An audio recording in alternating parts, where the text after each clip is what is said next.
NBC presents Short Story. Tonight, Conrad Aiken.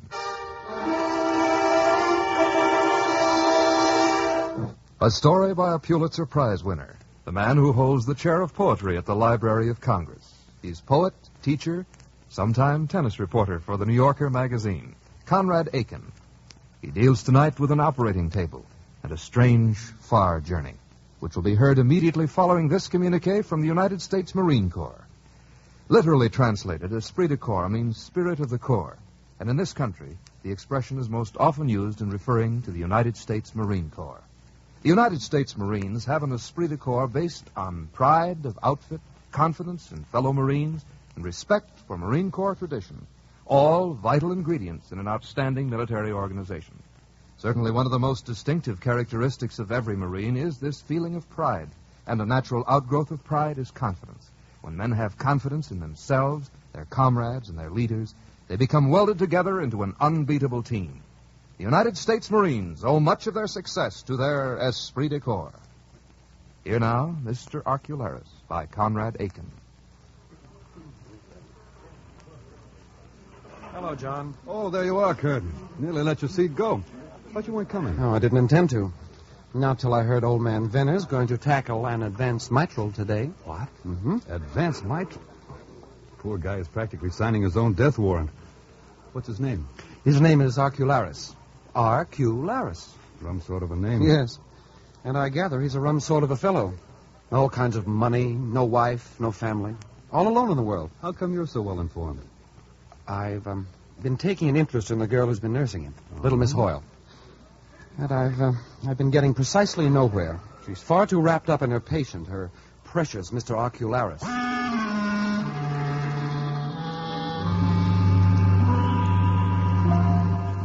There, Mr. Arcularis. You'll feel better in a moment when the injection begins to take effect. Thank you, Miss Hoyle. Be very kind to me. Patient. Will they be coming for me soon? Very soon. Miss Hoyle. Yes. You won't leave me, will you? Of course not. Stay with me. Take my hand and stay with me.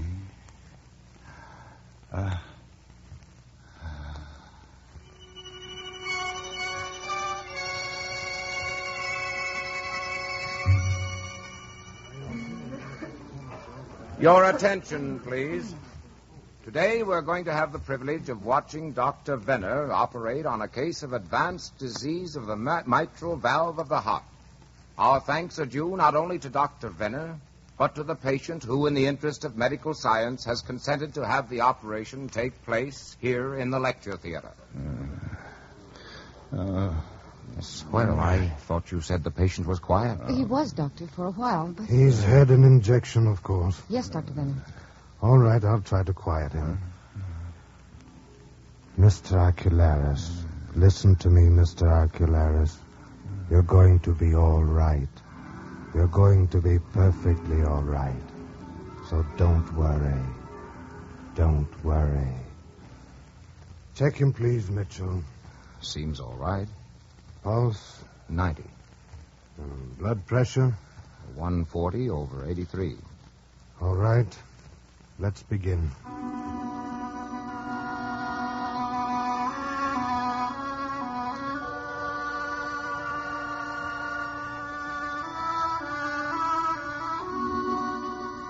Good morning, Miss Hoyle. Good morning, Dr. Mitchell.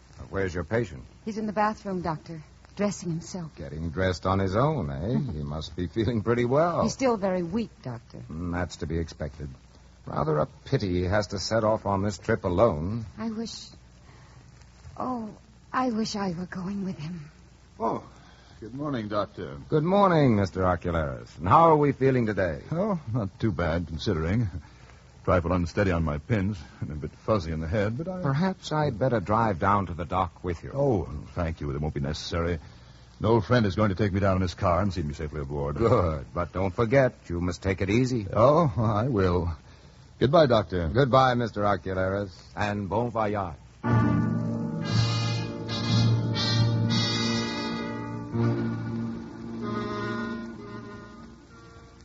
How strange and vivid the world looks from my window, Miss Hoyle. It must to you today. It looks It looks as if it had been made freshly for me.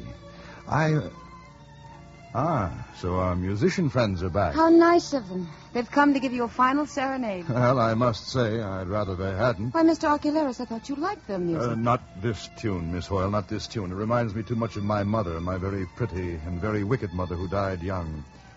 Still, they do look rather nice standing down there on the wet sidewalk. Oh, it's all so wonderful after the shower. The innumerable green fresh leaves blowing and turning. And the sky strung with rain like a harp, every raindrop sparkling. I feel I don't want to leave it. I don't want to go. But think of all the wonderful things you're going to see while you're abroad. Oh, yes. A sea voyage, Paris, Switzerland. A long time since I've seen them.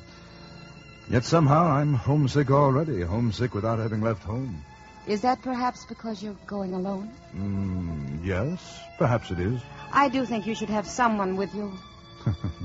You, for instance? Oh, Mr. Arcularis.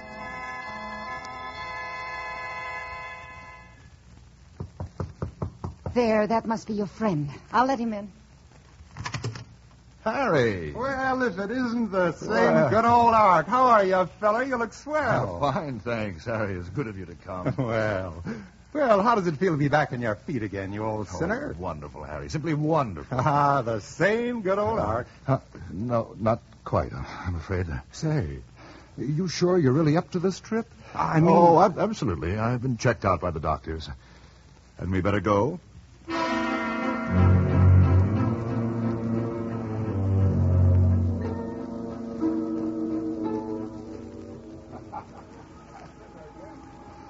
Steward! Yes, sir. Coming, sir. Steward, 2 double whiskeys. Right away, sir. As I always say, there's no bar like a ship's bar, eh, fella? Yeah, but it's too cold in here. I can hardly keep my teeth from chattering. Your whiskey, sir? There. Now, drink it down, Ark. That'll soon chase that chill out of you. I hope so. I say, Harry. What is it? Something wrong? No. It's just... There's that girl at the table over there by the door. Well, what about her? Hey, she's very pretty. Almost beautiful. Doesn't she remind you of someone? Oh, now you come to mention it, yeah. She looks rather like that little nurse who was looking after you at the hospital. She doesn't remind you of anyone else? No. You never saw my mother, did you, Harry? Why, no. No, of course you couldn't have. She died so young. Oh, look, we've embarrassed the poor girl with our staring. She's getting up to leave. No, I think not. She isn't going to leave. You're right. She's coming our way. Hey, this is bad, fella. Oh, pardon me, gentlemen, but you've been looking at me as if you recognized me. Please accept our most humble apologies, madam. Our behavior has been inexcusable. Oh, no, please don't apologize. You see, well, I have such a poor memory for names, and I was afraid you might think me very rude. You mean that... I mean that I'm almost certain I've met you somewhere before, but I have to admit I can't remember your name. My name is Arcularis. Arcularis. Yes, and my friend here is Harry Freeman. I'm Clarice Dean. Miss Dean? Won't you have a drink with us? Well, thank you, but I must go down to my cabin. Then perhaps we can get together later on, Miss Dean? That would be nice. Goodbye, gentlemen. Au revoir. Well, that isn't the strangest thing. All ashore that's going ashore. All ashore that's going ashore. Well, that's it, fella. Time for me to go. Harry, do you... Do you have to? Goodbye, old fella, and take care of yourself. Goodbye, Harry. Goodbye.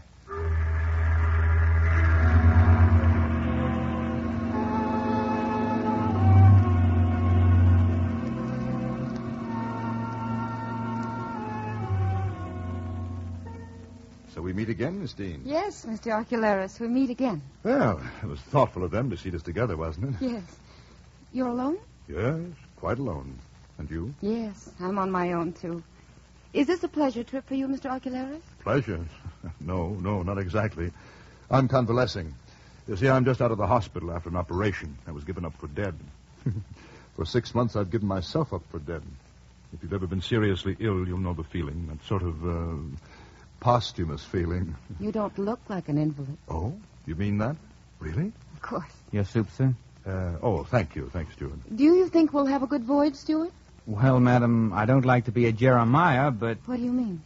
Well, you see, madam, maybe I shouldn't say it, There's a corpse on board, and I never yet knew a voyage with a corpse aboard that we didn't have bad weather. Oh, Stuart, you're just superstitious. Oh, no. That's very ancient superstition, Miss Dean. Maybe it's true. With a corpse in the hold, perhaps some disaster may befall us. We may run into fog and icebergs. Remember the Titanic with the band playing Nearer, My God, to Thee on the afterdeck while she went down? Mr. Arcularis, please. And the Empress of Ireland with all those people trapped in the smoking room with only one door between themselves and life, and that door locked for the night by the deck steward, and the deck steward missing. Oh, there please, are so many. You'll have to excuse me. I must go now. Oh, I'm sorry. I bored you with my silly talk. No, it's not that. Well, then, I'll see you in the lounge later on, perhaps? Of course. Mr.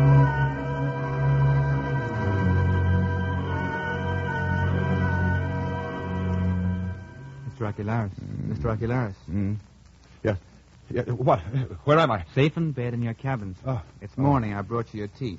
Oh, thank you. Thank you, steward. By the way, sir, I suppose you haven't come across a bunch of keys here in your cabin. Keys? Well, no. Why? Well, mine are missing, sir. The ones that open the pantries and the freezers. I must have laid them down somewhere. No, I'm sorry, but I'm afraid I haven't seen them, steward. Oh, well, I didn't really think you had, sir. Only I thought it wouldn't do any harm to ask. Oh, no, of course not, and I do hope you'll find them. Oh, they'll turn up sooner or later, so never fear.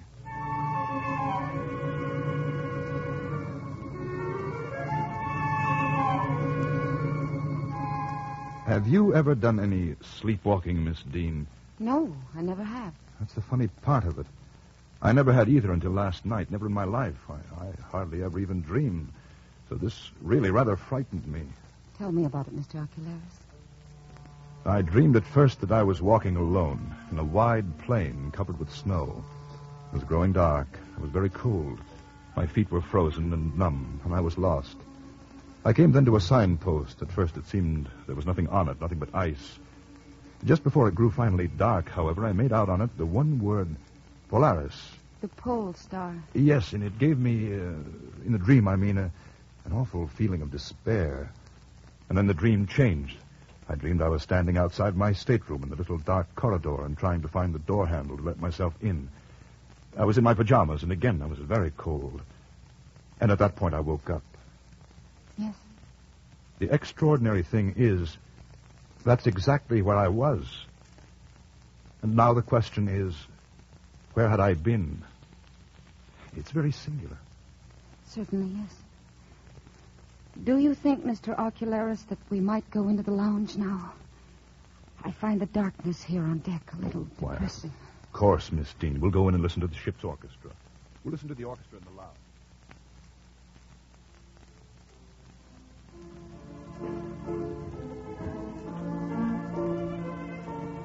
Ah, good heavens. Can I never escape from that horrible sentimental tune?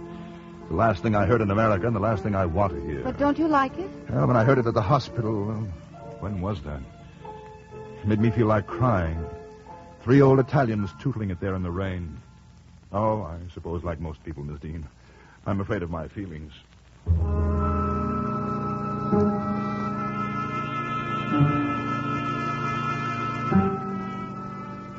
I'm only a ship's doctor, Mr. Arcularis, and I don't pretend to know much about the workings of the human mind.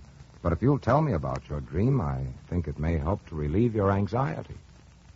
Last night was the second night in succession. It started with the engines. The rhythm of the engines became positively persecution. It gave me no rest. It followed me like a hound of heaven. It drove me out into space and across the Milky Way, and then back home by way of Betelgeuse. It was cold there. I sparkled with frost. I felt like a Christmas tree. I was barefoot. There were icicles on my fingers and toes. Snowflakes and tinsel blew past me, and always the perpetual throbbing. The iteration of sound was like a pain. Those circles and repetitions of light. The feeling as of everything coiling inward to a center of misery. Go on, Mr. Arcularis. Suddenly, it was dark and I was lost. I was groping. I touched the cold, white, slippery woodwork with my fingernails, hunting for the electric light switch. The throbbing was again the throbbing of the ship's engines. And I was almost home. Almost home. Another corner to round, a door to be opened, and there I'd be, safe and sound. Safe in my father's home. And that was the end of your dream? Yes. It was at that moment I woke up. I was in the corridor that leads to the dining salon, and I was seized with such a pure terror as I had never known. My heart felt as if it would stop beating. My back was toward the dining salon, so apparently I had just come from it. I was in my pajamas.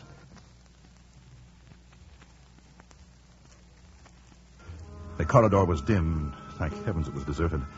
Not a soul. Not a sound, but the engines. I was only 50 yards from my stateroom, and I felt with luck I could get to it unseen. And I did. In a cold sweat, I crept into my bunk, and I lay there shivering and thinking, where have I been? A nasty experience, no doubt, Mr. Arcularis. You don't think it's anything serious, do you? No. I'm sure it's nothing serious, Mr. Arcularis.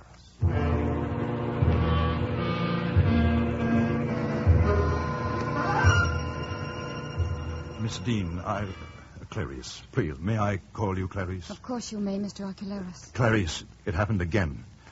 It happened again last night. I know. What? Well, how do you know? Who told you? No one told me. Then I saw you myself. You?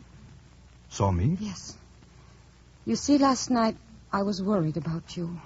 I waited in the shadow near the door of your cabin.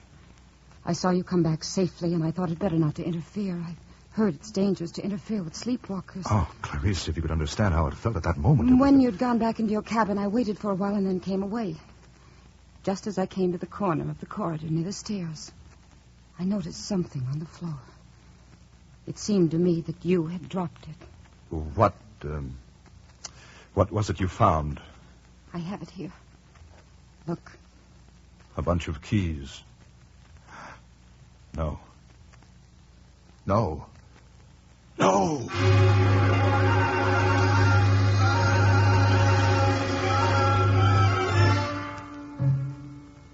You sent for me, Captain? Oh, yes, steward. I understand you've lost some keys. That's right, Captain. I've mislaid them somewhere. I've reason to believe they're being used to no good purpose. Any idea who might have got hold of them? Well, sir, I did think I might have laid them down in one of the staterooms, 27 on E deck, Mr. Arcularis. Oh, I see. He's been very ill, sir. Yes. I think it might be a good idea for you to keep an eye on that stateroom tonight. Do you see what I mean? Yes, sir.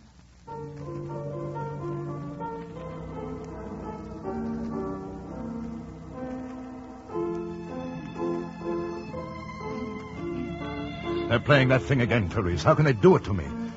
As if I hadn't enough to bear with my sleepwalking and the cold and the keys. Hush, Mr. Arcularis. You really shouldn't let your mind dwell on your troubles, you know. Well, how can I help it when every time I look at you, I think of her? Of whom? Of whom do I remind you? Of my mother. My very pretty and very wicked mother who died young. That's why I can't bear this tune. It brings back all the dreadful misery of those days. She's been dead a long time? Yes. I was 9 when she died.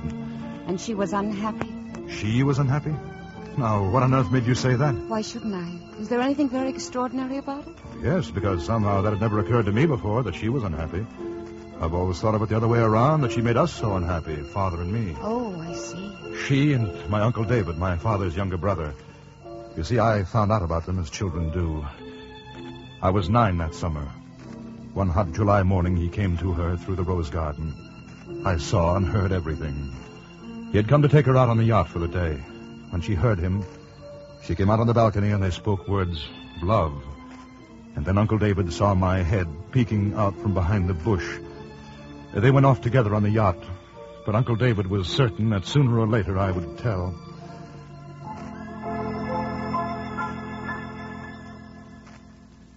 And you were only 9.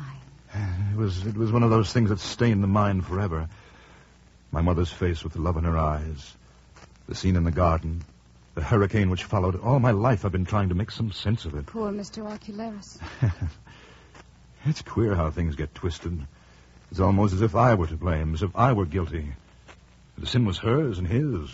The Furies pursue me. But you're not to blame. Don't you see? It's simply because you loved her. Oh, how wonderfully understanding you are. Who but you would have thought she was unhappy? You know, Clarice, I'm years older than you, centuries older. But is it possible that we are falling in love? Yes, I think it is, Mr. Arcularis. Take my hand, Clarice. Feel how cold it is. Yes, poor thing. Warm it. Warm it before I leave you. It's been to Polaris and back, you know. And tonight it may have to go again. No. No. No.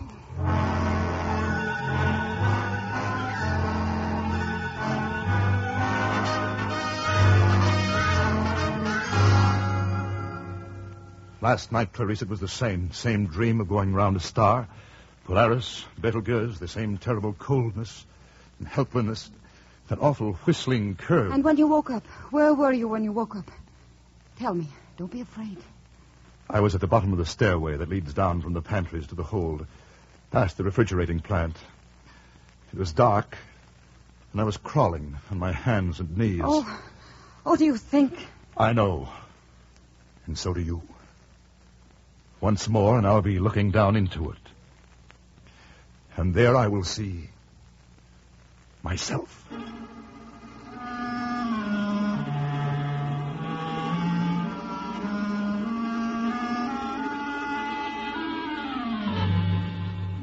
Just a minute, Steward. Let me get this straight. You kept watch outside Mr. Arcularis' cabin. He came out in his pajamas, and you followed him down to the big freezer room. He used your keys to unlock the doors along the way. Yes, sir. When he got to the door of the big freezer room, he unlocked it and went in, and got down on his knees beside the coffin. Then he started to beat on him with his fist, sir. How long did that go on? Oh, only a few moments, sir. Then he turned round and started back. And you followed him back to his cabin? Yes, sir. When he got a few yards from the freezer door, he seemed to wake up like, and after that he fair ran back to his stateroom. Well, I think I'd better have a word with Mr. Arcularis myself.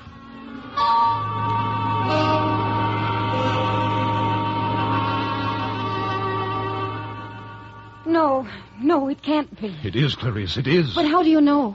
How do you know where the... Don't be afraid to say it, my dear. You mean the coffin. How could you know where it is? I don't need to know, I suppose.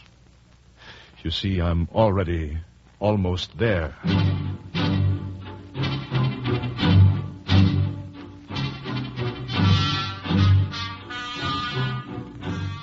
Ah, yes, Mr. Arcularis. What do you want with me? Well, there's a certain matter that I feel I really must discuss with you. What do you mean? What is it? Mr. Arcularis, have you been sleeping well since you've been aboard this ship? What are you driving at? Tell me, what are you driving at? If you'll please answer my question, I'll explain. No, I have a right to know what you're accusing me of. But, my dear Arcularis, I'm not accusing you of anything. I'm simply trying... Oh, yes, you are. You are accusing me of something, and I know what it is. I know what you're thinking. But, my dear sir, You think it was my fault that they drowned? You think my spying drove them to it? You think I was to blame for what happened? Mr. Arcularis, you're entirely mistaken. I'll tell you exactly what happened. It was the morning after he came to her in the garden.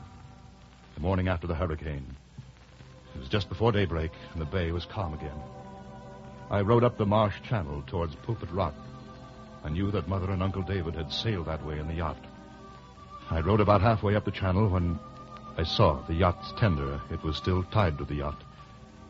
The yacht was sunk there, lying a little on her port side with the roof of the cabin about 2 feet under water. I could see it all quite plainly. The cabin door was shut. I sculled around to the starboard side where I could look in through the forward porthole. Inside, I could see something pink floating close to the glass.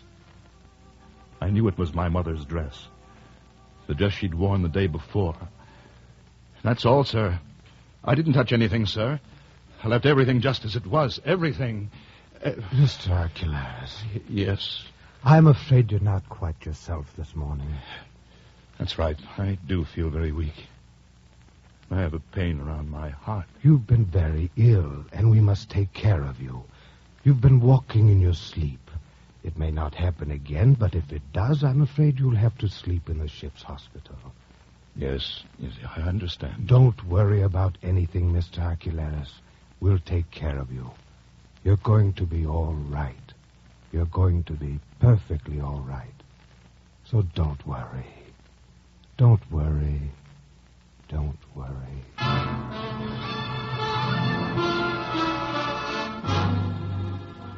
He told me not to worry, Clarice. I'm sure he was right. There's nothing to worry about. Oh. Nothing at all. Of course. We must be gay, Clarice. What would you say to some champagne? That would be wonderful. Steward! Champagne! Bring us champagne. Oh, perhaps even now, my dear, it will all turn out to be nothing more than a nightmare from which we'll both awake. If only that could be so.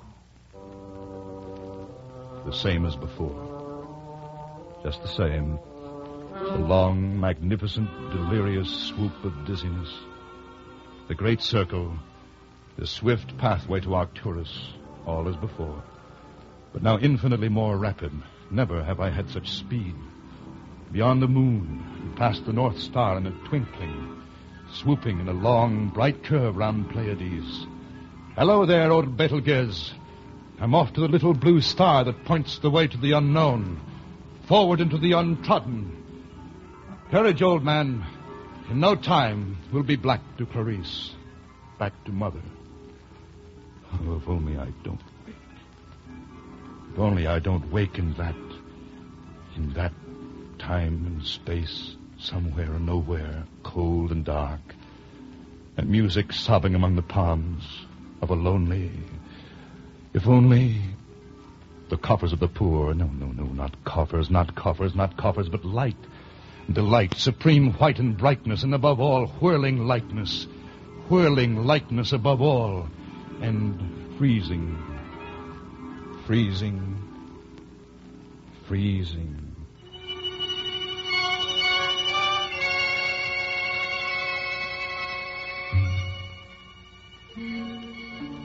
He's gone, Dr. Venner. I know. I'm sorry, gentlemen. The patient is dead. Gentlemen, you've had the privilege of watching Dr. Venner attempt one of the most delicate operations in all surgery. Unfortunately, the patient was unable to support the strain imposed by the administration of the anesthetic for a period long enough to enable Dr. Venner to complete the operation. That'll be all for today, gentlemen. Well, that's that, my friend. Poor devil. What do you mean, poor devil? We've all got it coming to us, haven't we? He was lucky. He died under anesthetic. He didn't feel a thing. Didn't he? I wonder.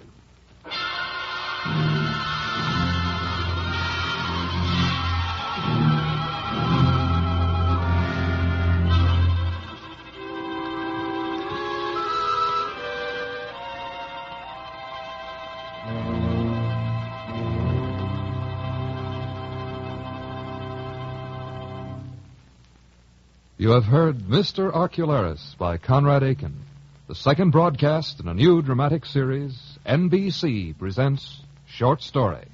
The adaptation was by Gerald Noxon. In tonight's cast, Arcularis was John Daner. Georgia Ellis was heard in the dual role of Miss Hoyle and Clarice Dean, Donald Woods as Dr. Mitchell and ship's doctor, and Jan Arvin as the captain and Dr. Venner. Kurt was Lee Millar, John was Tom McKee, Harry was Don Randolph, and the steward was Charles Davis. Your announcer, Don Stanley. The director of NBC Presents Short Story is Andrew C. Love.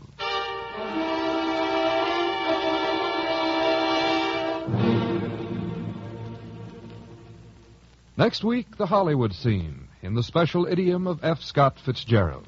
Mr. Fitzgerald's story, Crazy Sunday. Hear it next week. Meanwhile, bear in mind this message from the United States Marine Corps. The history of the United States Marine Corps is more than a glorious record of heroic deeds of valor. The history of the Marines is a history of men whose faithful devotion to the ideals of their country and corps have caused them to be honored and respected throughout the world. The proud traditions which set the Corps apart become a coveted heritage to every man who wears the globe and anchor. And the Marine motto, Semper Fidelis, always faithful, becomes a lasting creed. You'll find leaders in government, industry, education, in every walk of life who proudly bear the mark of the United States Marines. There's something about the Corps which fosters leadership, self-reliance, and confidence among its members. In the final analysis, these are the qualities that make a good Marine and a good American.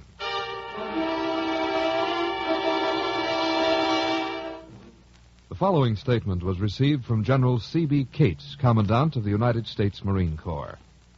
With the annual appeal for funds by the Red Cross, every American can render a special service to someone less fortunate than himself. I urge all hands to be as generous in their support as their means will permit.